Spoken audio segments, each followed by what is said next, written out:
Hola, ¿qué tal? ¿Cómo estás? This is Tony, and this video is going to be about, here it is, it's going to be about por and para in Spanish and the way that you can always know which one is which. This is one of the most confusing things for people learning Spanish. It's doesn't por mean for, but does para mean for? What is, and so on. Now, if you look at videos on this, you're going to see like 30 different criteria for when is it por and when is it para. Like, for example, it's por when it's in time and it's para when it's thin, and so on. There's a much simpler way to do it. And the way to do it is to begin by visualizing it. Now, this thing ran out right as I was about to visualize it.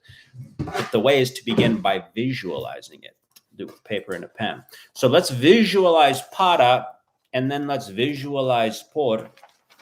And you'll see that no matter what, it always looks the same. So watch this. Para looks like this, okay? You have a point and an arrow and a thing that it's going towards. So you can think of it as like going from point A to point B, all right? For example, let's pretend this is a house or casa, la casa. I'm going home, voy para la casa. You can say voy para la casa. Or let's say this is a gift and I'm giving it to a person. This is for you. Esto es para ti. It's movement from point A to point B. So let me write this in. Para is movement from point A to point B. Keep in mind, it doesn't matter how it's translated into English. Let English do whatever English wants to do. We don't need to worry about how English handles these situations right now because we're not focusing on English. We're focusing on Spanish. So the important thing to think about is what does the tool para do? And what it does is it represents movement from point A to point B. Okay, think of all the ways that para is, or better yet, anytime you see para or hear para used in Spanish, think about how it's point A to point B. Even when I go to the store to buy milk, voy a la tienda para comprar leche, por ejemplo. It's from point A to point B in order to do something and so on. So I'm just saying, pay attention to when you see or hear para, and think about in what way does it represent somehow point A, move it from point A to point B, because somehow it does. It always does. Okay. Now that we've established that, let's move on to the one that's usually giving people more trouble, which is por. Por looks like this, everyone. Notice that por features a conduit of some kind, like a tube or a path or a road or a street. One way or another, por will represent a conduit, and then look at this arrow moving through the conduit, right? So what we could say is por is movement through a conduit. So instead of trying to memorize all the ways that para is used or por is used, and especially rather than thinking about all the ways that por gets translated into English, we don't need to worry about any of that. Just remember what the nature of the action is, okay? So we had a few examples with para, going to the home and giving them this thing is for you, this and so on. Por looks like this, movement through a conduit. And anytime you see por, you're going to find that there's movement through a conduit. For example, pretend the conduit is the street, la calle, and I'm walking, estoy caminando down the street. How do you say down the street? Por la calle. Pretend the conduit is a tunnel that you would drive through. Manejar, I'm driving. Estoy manejando through the tunnel. How do you say through the tunnel? Por el túnel. So a second ago, por la calle was down the street. So por was down. This is why we don't need to worry about English. English is the weird one. Spanish is straight ahead. It's por when it's moving through a conduit?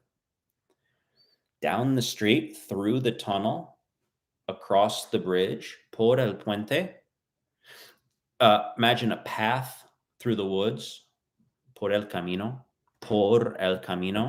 down the path, through the woods, around the lake. I'm jogging around the lake. Estoy corriendo por el lago, around the lake, down the path, down the street, through the tunnel, over the bridge. What about through the window? The window is a conduit, so I threw the thing por la ventana. Lo boté por la ventana. Threw it out the window. And then I walked out the door. Salí. It means to go out, right? Salir, to go. Salí por la puerta. Obviously, I used the door conduit. I didn't go out the window. No salí por la ventana. Or maybe I did. I had to sneak out of the salí por la ventana. Salí por la puerta. And then I went down the stairs. The stairs is a conduit. And I went out the front door and got in my car, and then I drove down the street por la calle. So estaba manejando por la calle. Y luego I took, the highway. So fui por la carretera. It's movement through a conduit all the time. By the way, on the phone, the phone line, like imagine my voice going through the phone when I'm talking on the phone. So how do I say I'm talking on the phone? Estoy hablando on the phone. Por teléfono. Why is it por teléfono? I thought por was for or on what? On the phone? Why is it por teléfono? Estoy hablando por teléfono. Why? Because it's movement through a conduit. It's always movement through a conduit. We're on YouTube, so estoy broadcasting this thing like por YouTube, or sometimes I talk on por Skype or por Zoom. It's all conduits. The ink, la tinta del lapicero sale comes out the tip, the point, el puntito del lapicero, and la tinta sale por ahí. That's it's all over the place. Finally, it's the last one. Por favor, when we say please do something, no, por favor. Here's why. Well, think about it. Why does that work? Why is it por favor? By way of, through the conduit that is a favor, as opposed to what? Me paying you. I'm not paying you to do this. Like, pass the salt. No me pasas la sal, por favor. Do this for me, please. In other words, by way of favor, through the favor route, not because I'm paying you to do it, not because you have to do it or anything like that. You're obligated to. No, just by way of as a favor for me, right? Even the favor is a conduit. Time is a conduit. No, so I was there for 3 days. 3 días. How do I say for 3 days? Remember that 3 days are a conduit. Time is a tube that you move through, that, por 3 días.